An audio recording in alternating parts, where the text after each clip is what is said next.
ಇಂದು ವಿಶ್ವ ಮಾನವ ದಿನ. ವಿಶ್ವ ಮಾನವ ದಿನವನ್ನು ನಮ್ಮ ರಾಷ್ಟ್ರಕವಿ ಕುವೆಂಪು ಅವರ ಜನ್ಮದಿನವಾಗಿ ಆಚರಿಸುತ್ತೇವೆ. ಕುವೆಂಪು ಅವರ ಪರಿಚಯವನ್ನು ಮಾಡಿಕೊಳ್ಳುತ್ತೇವೆ. ಅವರ ಪೂರ್ಣ ಹೆಸರು ಕುಪ್ಪಳ್ಳಿ ವೆಂಕಟಪ್ಪ ಪುಟ್ಟಪ್ಪ. ಇವರ ತಂದೆ ವೆಂಕಟಪ್ಪ ಗೌಡ, ತಾಯಿ ಸೀತಮ್ಮ.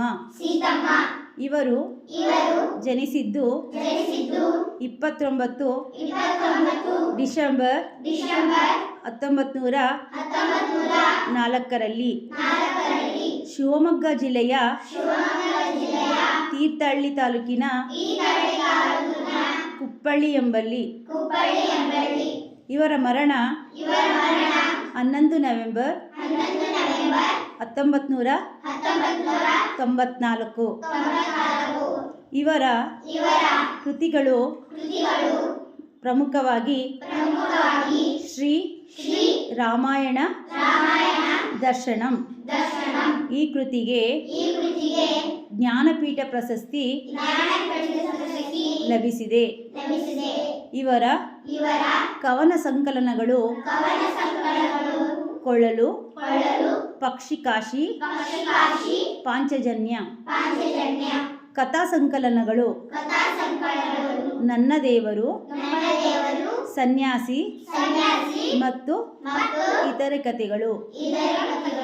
ಕಾದಂಬರಿಗಳೆಂದರೆ ಕಾನೂರು ಹೆಗ್ಗಡತಿ ಮತ್ತು ಮಲೆಗಳಲ್ಲಿ ಮದುಮಗಳು.